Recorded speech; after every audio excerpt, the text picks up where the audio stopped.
नमस्कार, मैं हूं अभय श्रीवास्तव और आप मौजूद हैं न्यूज और व्यूज के ऑथेंटिक अड्डे पर जिसका नाम है टॉकिंग स्टोरी। प्रधानमंत्री नरेंद्र मोदी और बीजेपी के अन्य नेताओं से आप एक नारा सुन रहे होंगे, एक हैं तो सेफ हैं।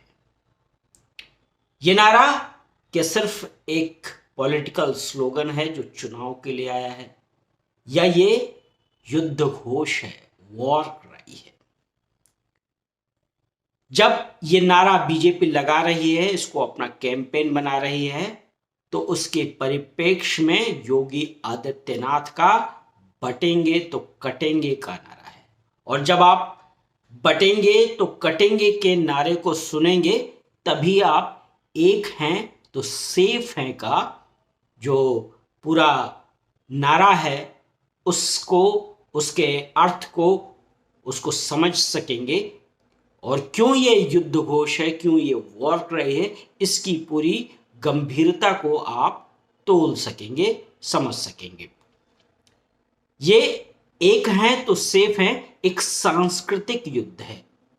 उस सांस्कृतिक युद्ध में सिर्फ चुनाव जीतना नहीं होता, उस सांस्कृतिक युद्ध में आपको अपनी संस्कृति, अपनी पहचान, अपने जड़ों को सींचना होता है।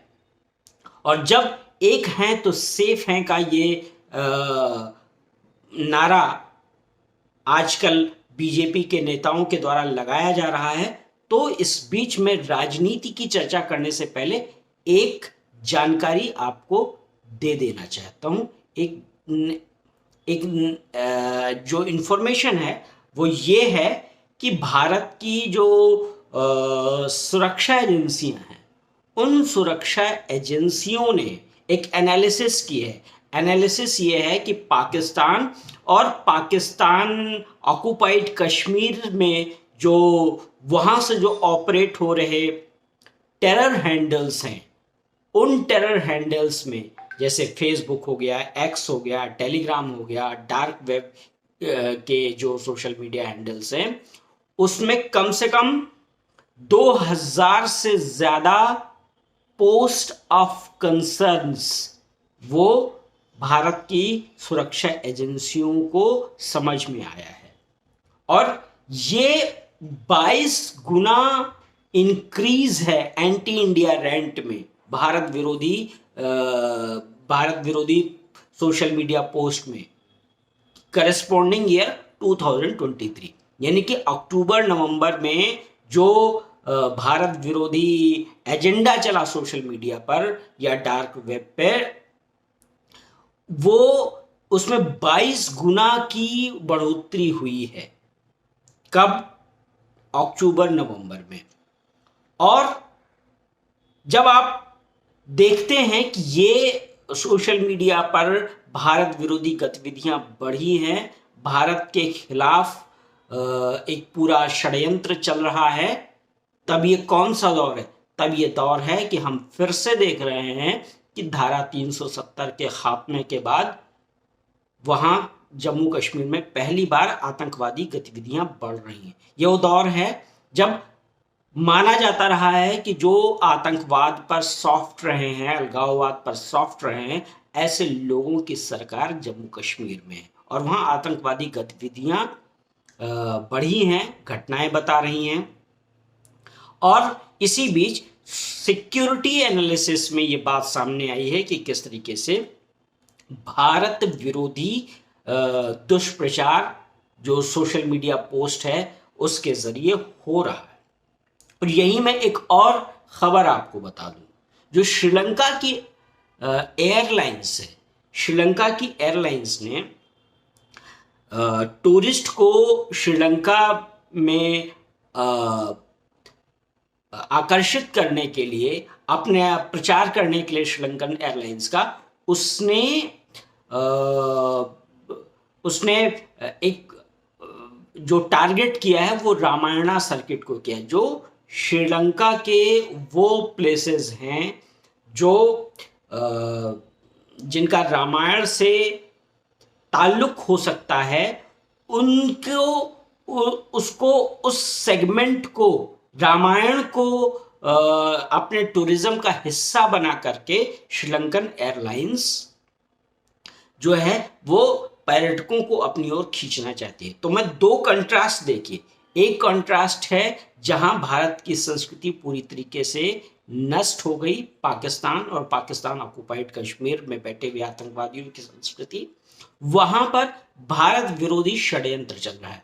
और श्रीलंका आज से नहीं, पाकिस्तान से पहले से वो भारत से एक पृथक राष्ट्र की पहचान रखता है, सदियों से भारत से पृथक है वो, परंतु सांस्कृतिक कनेक्ट बना हुआ है, इसलिए रामायण उनके लिए एक सिंबल ऑफ लव है, एक सिंबल ऑफ कल्चर है।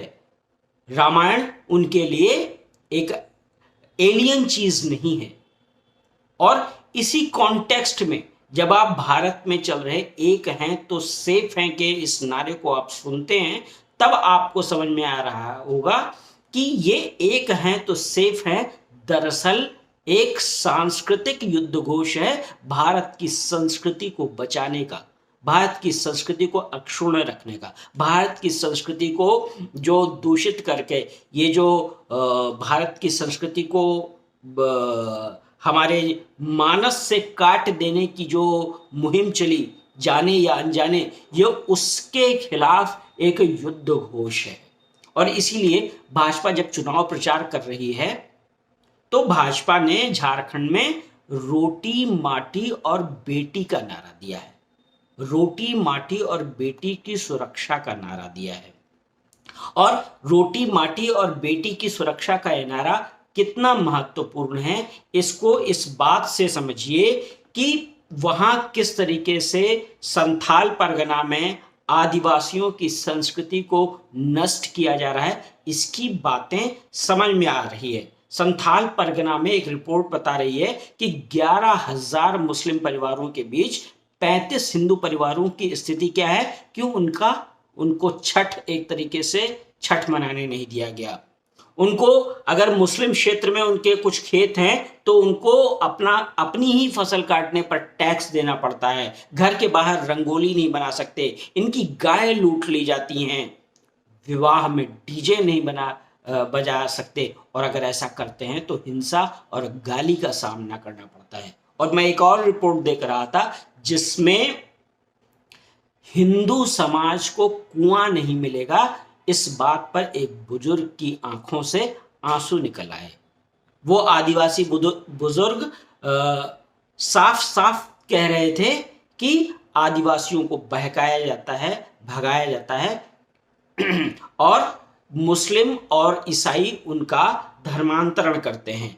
और मुस्लिम मंत्री जो झारखंड की सरकार है हेमंत सोरेन की, उसके मुस्लिम मंत्री उनको धिक्कार कर भगा देते हैं। यह साफ साफ उस रिपोर्ट में आरोप लगाया गया।